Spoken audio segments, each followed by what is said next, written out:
Everyone, हम लोग पढ़ रहे थे एनसीईआरटी और उसमें हम लोगों का जो चैप्टर आ चुका था वो था कुछ हम लोग पढ़ रहे थे शिल्प और कला के प्राचीन ग्रंथ। तो जो उसमें से हमने पढ़े थे 3 प्रमुख ग्रंथ हैं, जिसमें से हम लोग इस जो ये पार्ट है, इस पार्ट में हम लोग पढ़ेंगे चित्रसूत्र को। तो उसमें हम लोग पहले पढ़ा था कि विष्णु धर्मोत्तर पुराण का एक पार्ट है जो कि 35 से 43 जहाँ तक 35 से 43 तृतीय खंड के विष्णु धर्मोत्तर पुराण के तृतीय खंड के 35 से 43वें अध्याय में जो है चित्रसूत्र का वर्णन है। तो अब इसे जो है देखते हैं कि इसमें आखिर है क्या। बहुत ही इम्पोर्टेंट है, हर बार कोई भी एग्जाम हो यहाँ से ज़रूर अगर कहीं इस ग्रंथों से क्वेश्चन आता है तो ये ज़रूर यहाँ से पूछे जाते हैं, तो ये बहुत ही इम्पोर्टेंट है। एक लाइन इसकी जो है मोस्ट इम्पॉर्टेंट हो जाती है।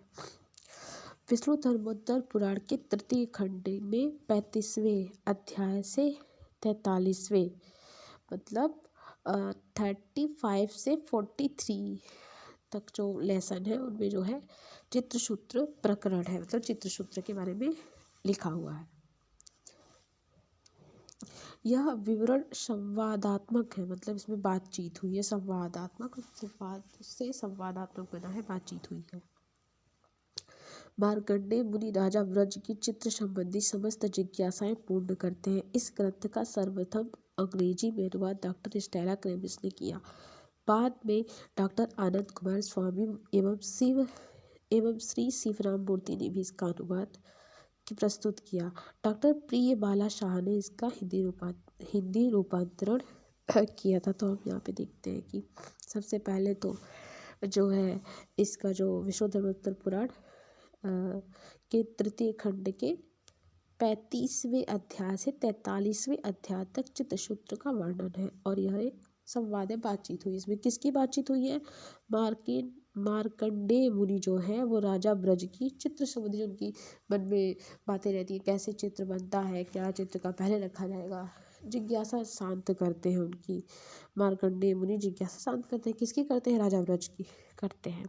इस ग्रंथ का जो सबसे पहले अनुवाद किया था वो स्टेला क्रेमिस ने किया था। स्टेला क्रेमिस को हम लोगों ने बादामी की गुफाओं की खोज में भी पढ़ा था कि बादामी गुफाओं की खोज स्टेला क्रेमिस ने की थी। तो यहाँ पे स्टेला क्रेमिस पीछे मैंने पढ़ा भी दिया बादामी, तो वहाँ से एक चीज़ और इनके बारे में ये मिल जाती है कि स्टेला क्रेमिस ने सबसे पहले विष्णु धर्म चित्रसूत्र का जो है अनुवाद किया था। बाद में डॉक्टर आनंद कुमार स्वामी और शिवराम मूर्ति, 2 व्यक्तियों को और नाम मिल गया। तो सबसे पहले स्टेला क्रेमिस, आनंद कुमार स्वामी, फिर आ जाएंगे शिवराम मूर्ति, और इसके बाद जो है डॉक्टर प्रिय बाला शाह ने इसका इनका जो है हिंदी में जो है अनुवाद किया था। चित्रसूत्र भारतीय चित्रकला की प्रौढ़ परंपरा को दर्शित करने वाला एकमात्र ग्रंथ है। तो इसकी जो प्रौढ़ परंपरा होती है, एक विकसित जो रूप है भारतीय चित्रकला का, उसका अगर कहीं पाया जाता है एक, तो वो एक चित्रसूत्र ही है। तो बहुत ही महत्वपूर्ण है, इसीलिए यहाँ से क्वेश्चन भी बनते होंगे। इसमें 9 अध्याय में प्राचीन भारतीय चित्र विधा की व्यापकता एवं तकनीक संबंधी महत्वपूर्ण जानकारी मिलती है। चित्रसूत्र में अध्याय कितने हो गए? तो 9 हो गए। सबसे पहले जो मिलता है वो आयाम मान वर्णन, प्रमाण वर्णन, सामान्य मान वर्णन, प्रतिमा लक्षण वर्णन, क्षय वृद्धि तो टीजीटी में पूछा भी गया था कि चित्रसूत्र के किस अध्याय में क्षय वृद्धि का वर्णन है। तो 5वें यहाँ पे क्षय वृद्धि हो जाएगा 5वां। रंग व्यतिकर, वर्तना, रूप निर्माण और श्रृंगारादि भाव कथन है लास्ट 9वां।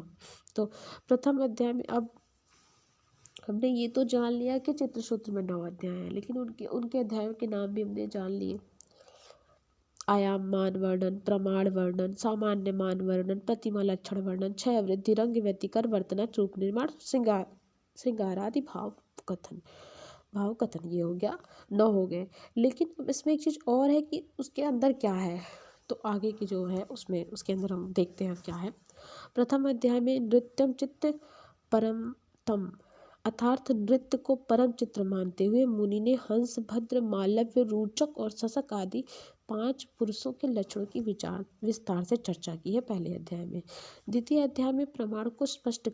अध्याय जो है वो प्रमाण को स्पष्ट करने वाला है। इसमें प्रत्येक अंग के प्रमाण को समझाया गया है, जैसे मुख 12 अंगुल, मस्तक 4 अंगुल आदि।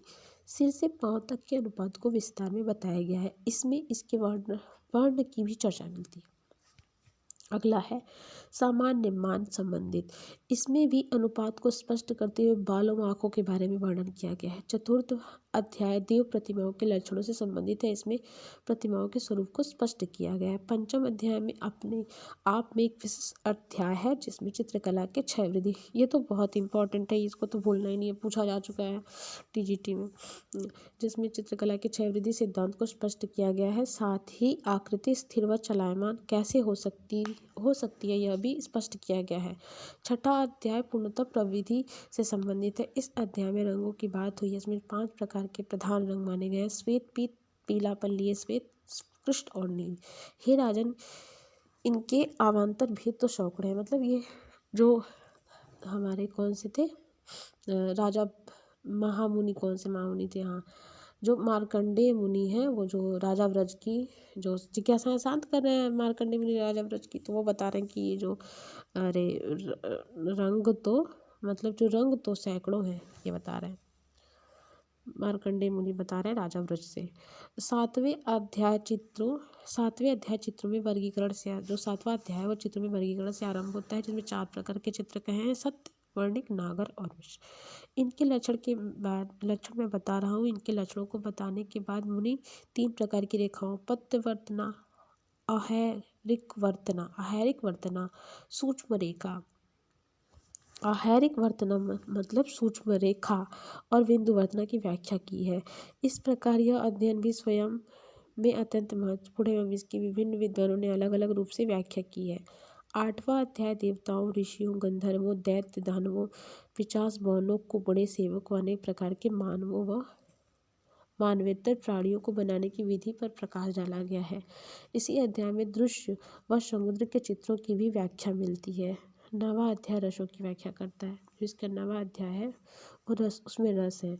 नाट्यशास्त्र व चित्रसूत्र आदि ग्रंथ में 9 रसों की अवधारणा प्राप्त होती है। चित्रसूत्र में 9 रस की पुष्टि करते हुए कहा गया है: श्रृंगार, हास्य, करुण, वीर, रौद्र, भयानकः, बीभत्स, अद्भुत, शांतश्च, नवचित्र रसा स्मृतः। इसका जो अर्थ है वो यह है कि चित्र के लिए श्रृंगार, हास्य, करुण, वीर, रौद्र, भयानक, विभत्स, अद्भुत और शांत नामक 9 रस कहे गए हैं। यह अध्याय अपने आप में सर्वाधिक महत्वपूर्ण है। विशेष रूप से इसमें चित्र के सौंदर्य पक्ष की अत्यंत गहन समीक्षा की गई है। तो ये जो हमें चित्रसूत्र में जो मिलता है, कितने रस मिलते हैं? 9 रस मिलते हैं। नाट्यशास्त्र और तो जो चित्रसूत्र है उसमें 9वां रस के बाद 9वें रस के बारे में भी बताया गया है। आगे है कि अंत में चित्रकला को सर्वश्रेष्ठ मानते हुए कहा गया है कि कालाना प्रवरम चित्र धर्म कामार्थ मोक्षदम मांगल्यम प्रथमः चैत्यगृहे यत् प्रतिष्ठितम्। अर्थात चित्रकला सभी कलाओं में श्रेष्ठ है। यह धर्म, काम, अर्थ व मोक्ष देने वाली है। जिस घर में इसकी प्रतिष्ठा की जाती है वहाँ पहले से ही मंगल होता है। अगला जो श्लोक लिखा हुआ है, कई सारे श्लोक भी दिए हुए हैं चित्रसूत्र में, कई सारे श्लोक भी दिए हुए हैं। कलाना प्रवरण वाला भी चित्र से संबंधित है। फिर अगला है यथा सुमेरु प्रवरो नाना नगानम यथा जानम गरुड़म प्रधानम यथा नारायणम प्रवरम क्षितिस्थ कलानामिह इति चित्रकल्पः। जैसे पर्वतों में सुमेरु श्रेष्ठ है, पक्षियों में गरुड़ प्रधान है और मनुष्यों में राजा उत्तम है, उसी प्रकार कलाओं में चित्रकला उत्कृष्ट है। इन्हीं शब्दों के साथ मार्कंडेय मुनि चित्रसूत्र को समाप्त करते हैं और जो राजा की जो जिज्ञासा थी उसको शांत करते हैं।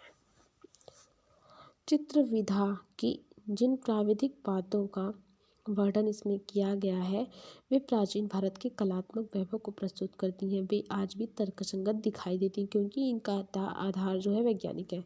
अतः चित्रसूत्र कला के क्षेत्र में अत्यंत महत्वपूर्ण स्थान रहा है। अब हम एक बारी जो है हमने जो चित्रसूत्र में देखा ना कि चित्रसूत्र में हमने क्या क्या इम्पोर्टेंट देखा, उसको जो एकदम जो चीज़ें हमें एकदम याद रखनी है उसको एक बारी और हम रिविजन कर लेते हैं। तो ये जो है जो चित्रसूत्र है वह विष्णु धर्मोत्तर पुराण का एक भाग है जो कि उसके तीसरे खंड के इसके हमने जो पढ़ा है उसके तीसरे विष्णु धर्मोत्तर पुराण के तीसरे खंड के नौवें जो तीसरे खंड के 35 से 43वें मतलब 35 से 43 से तो 9 अध्याय हो गए, 9 अध्याय में वर्णित है और इसकी रचना नारायण मुनि ने की थी और एक राजा की जो जिज्ञासा को उन्होंने शांत किया था। राजा मार्कंडेय मुनि ने राजा व्रज की जिज्ञासा को शांत करने के लिए जो चित्र के संबंध में थी उस ग्रंथ की जो है उन्होंने रचना की थी। इसको चित्रकला का विश्वकोश ग्रंथ भी कहते हैं और इसमें जो है जो हम पढ़ते हैं जो इसको 9 भागों में बांटा गया है और 9 रस भी इसमें माने गए हैं।